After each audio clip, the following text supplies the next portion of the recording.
Sometimes on a beautiful day, it just seems like the whole world wants to go to the beach. In a lot of places, that means everybody wants to try to drive their car and go park at the same place at the same time, which is a recipe for a transportation nightmare. So when a city has good transit connections to the beach, it's kind of a game changer. The top 10 cities for beach transit connections are up next. Welcome back to City Nerd, weekly content on cities and transportation. Looks like I've kind of settled on Wednesdays. My production schedule's kind of dialed in right now, so if you haven't already, hit the subscribe for your regularly scheduled 12 to 15 minutes on whatever I decided to nerd out on that week. So I love a nice beach day, but unless you live or you're staying near the beach, it's kind of a transportation headache. And look, I'm not a car hater, which you may be wondering if you've been watching this channel for a while. I mean, I love transit and rail, but sometimes a car is actually the right tool for the job. And a trip to the beach may be one of those cases. I mean, it's often a social or a family activity. You're going with a bunch of people. You might be bringing a bunch of gear with you. So maybe a car just makes sense. But a lot of times it's simpler than that. You're meeting up with friends, or maybe you're just going solo. You're bringing a beach towel and a book you're really enjoying, and transit might just be perfect. So very quickly, let me acknowledge an argument against having transit at the beach. A metro station is kind of an enormous investment, and in order to get the most out of that investment, you really want a full pedestrian catchment area that's a quarter to a half mile around, and maybe even a little more. So if you were to build a subway or an elevated line all the way to the literal oceanfront, then you're immediately cutting off half of that catchment area. So in a way, building a rail stop that's right at the beach, you could argue that's just bad system design. But if the beach itself is a huge trip generator, like some of the ones on this list, then honestly, it probably makes a lot of sense. So today's top 10 is the cities that have the best transit to beaches. I'm gonna spend a little time explaining just because the more I got into looking at this, the messier it got. I mean, I've only got 1 week to make a video, so I'm not going to go looking at every beach on the planet and seeing if there's a bus stop nearby. So I had to really refine the definition of what I was gonna look at. So first, when I say beach, I mean a sandy beach that people are actually going to go to within a metro area and probably within a city proper. And second, when I say transit, I mean a metro, like a subway or an L, totally grade separated. So I'm not looking at light rail, which, spoiler alert, takes Los Angeles completely out of the running. Now, there are a lot of ways I could analyze this, so feel free to kibitz me down in the comments. But I do think part of the fun of these videos, I mean, if there is any, and really, if this is your idea of fun, I don't know, maybe re-examine your life choices. But whatever fun there is, it's really you, the viewer, trying to guess what's gonna be on the list. And I don't feel like you could really do that unless you know how I analyzed it. So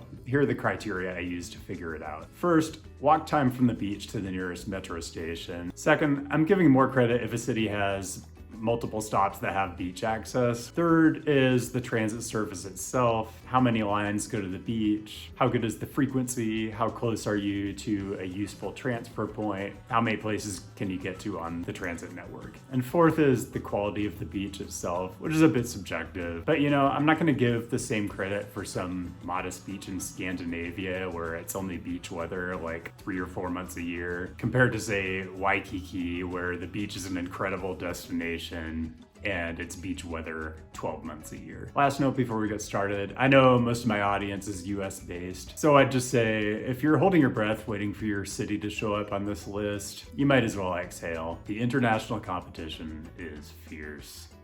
Okay, let's get into it. For number 10, we're going to South America. Yeah, we're gonna hit just about all the continents today. This is Recife out on the eastern edge of Brazil. Recife has a solid stretch of really nice beach running south of the city, and their south metro line runs parallel to the coast, although not as close as you might like if you're going to the beach. Your closest access is Estação Porto Larga, which is a 15-minute walk to the beach. For number 9, we're going to Basque Country. This is Bilbao on the north coast of Spain, which you may associate with, I don't know, modern architecture or delicious bar snacks, but actually has access to some pretty nice beaches, particularly to the northeast. Line 1 has 5 different stops that are within a 20-minute walk, and they provide access to multiple beaches. The best connection here is probably Ball. station, going to Aragunaga Beach, which is about a 13-minute walk. The train runs on 10-minute headways on Saturday and can get you downtown in about 18 minutes. Number 8 goes to Sydney, Australia. I don't know, Sydney coming in at number 8 instead of like the top 3 is essentially a dishonorable mention. I mean, there's actually a metro stop called Bondi Junction, but it's like a 40-minute walk to Bondi Beach, which is one of the most legendary beaches on the planet. Sydney does have transit access to a decent beach, though. It's at the end of the south coastline where you can walk to South Cronulla Beach from Cronulla Station. That's about a 5-minute walk, and you can walk to the larger North Cronulla Beach if you're up for it. The service is not great. It runs every 30 minutes on Saturdays, and it takes about 42 minutes to get to a major transfer point. So really, Sydney makes this list based on pretty good walk time and the fact that once you get there, the beaches are incredible. Moving on to number 7. If I told you that on any kind of best beaches list, Sydney, Australia would rank behind Boston, Massachusetts, you would have probably thought I was nuts. I mean, maybe you still think that, but keep it to yourself. But here's what I've discovered about Boston. As far north as it is on a US map, it still averages over 75 degrees high temperature 4 months a year. And it has beaches that are close into the city that are clearly well loved by the locals in the summer. According to the most bulletproof source for factual information on the internet, Revere Beach, north of downtown Boston, is the oldest public beach in the US. And they constructed a rail link in 1875 to improve public access. And that rail link still exists today as the MBTA Blue Line. And you can access the beach from the Revere or the Wonderland T stations. And it's just a 2-minute walk. I mean, that is crazy good. And then it runs on a 9-minute headway and you can get downtown in about 13 minutes. As a bonus, the Red Line to the south has stops that are walkable to Carson Beach and Wollaston Beach. So yeah, Boston is very much overachieving here. For number 6, we're going to Asia. 5 cities so far, 5 different continents. And I promise I didn't rig it. The city is Busan, South Korea. You know, it annoys me that there are certain cities and countries where I just can't get good 3D satellite imagery from Google. I mean, I get the People's Republic of China, but why can't I get good imagery from South Korea? I don't know. If you know, let me know down in the comments. So Busan is not blessed with amazing beach weather, but it's all relative. I mean, South Koreans love their beaches. Did you know that the busiest air route in the world is Seoul to Jeju, and it's not even really close? Do you know what Jeju is? It's like an enormous resort island with great beaches and some, I don't know, kind of questionable museums. Anyway, the coastline of Busan is kind of in the same vein. Really nice, very popular beaches, resorts, kind of wild tourist attractions. The location we're going with here is Hyundai Beach, which is about an 8-minute walk to Hyundai Station on Line 2, which runs on 5-minute headways. Busan's metro system will also get you to Gwangali Beach to the west. For number 5, we're staying in Asia, but we're going way to the other end of the continent.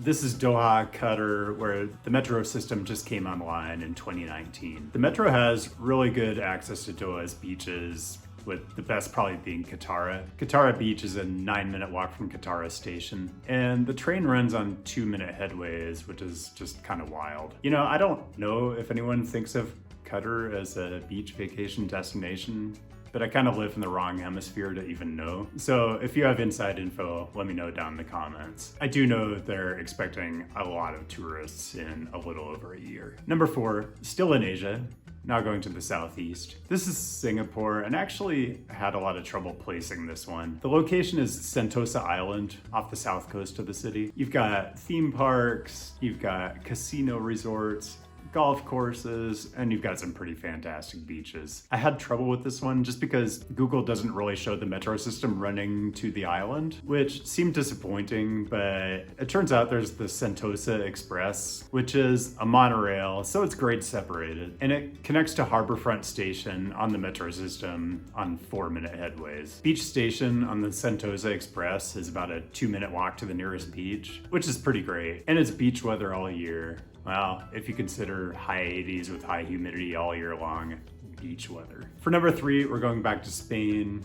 but the Mediterranean coast this time. You had to know Barcelona was on this list. There's all kinds of metro access to the beaches that run east of the city center, starting with Barceloneta and running all the way to Levant. Walk time varies, but you can get as close as 7 minutes. And in all, there are 4 different metro lines that can get you close to the beach. So the access is kind of phenomenal. And actually, it's even better than I'm giving credit for, because I didn't even count the R1 commuter line, which runs even further east to more beaches, or the R2 that runs west to Sitges and a bunch of other beach destinations. I'll discuss more in the honorable mentions, but I just didn't really want to get into counting non-metro commuter lines because it just starts getting really squishy. Still, Barcelona, highly recommended for a quick ride to a great beach. Before we get to the top 2 and my honorable mentions, just a reminder that if you enjoy these weekly dives into oddball top 10 lists, or high-speed rail, or aqueducts, make sure to hit the subscribe button. By the way, today's topic came from viewer Greg Vasilakos. So thanks, Greg, for suggesting an idea that kind of fired up my imagination. And if you're enjoying this top 10,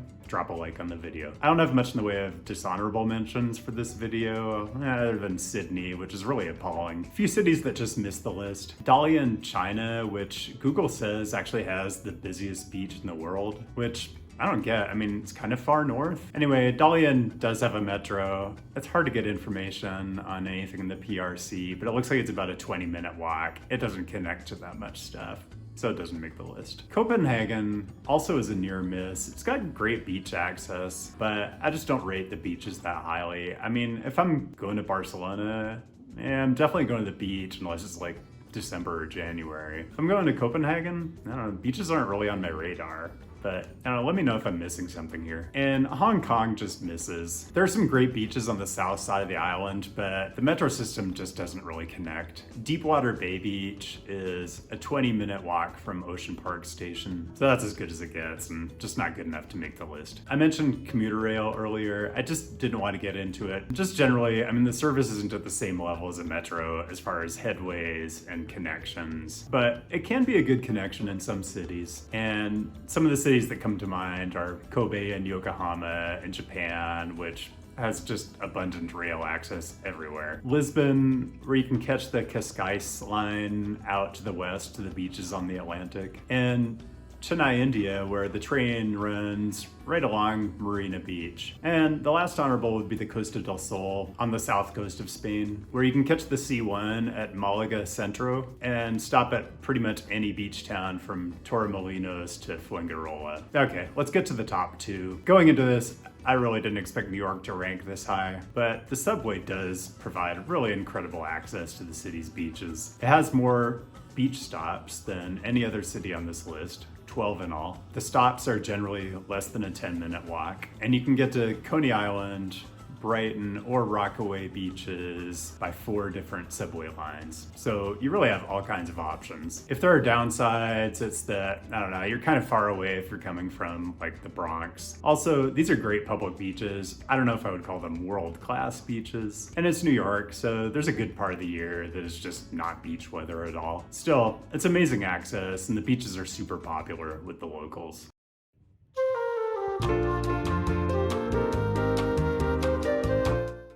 And that brings us to number 1, which does really check all the boxes. By the way, there will never be dancing in these videos, although that was awfully tempting. So, you know how I said it was really questionable to build a metro really close to the coastline, unless the beach itself is some sort of massive trip generator? Well, welcome to Ipanema Beach in Rio de Janeiro, Brazil. You can walk 2 blocks to Ipanema and neighboring Leblon and Arpoador from Antero de Contal, Jardim de Ala, Nossa Senhora de Paz, and General Osorio. All the stations are about a 4-minute walk. But wait, there's more. One world-class beach with a song named for it? Not enough? Well, next stop to the north is Copacabana Beach, which is like a 7-minute walk from Cantagallo or Siqueira Campos or Cardeal Arcoverde. Copacabana is maybe even more legendary than Ipanema, but if you want a smaller beach, you can continue north. There's good access to Botafogo and Flamengo, or if you want to get further out and maybe quieter,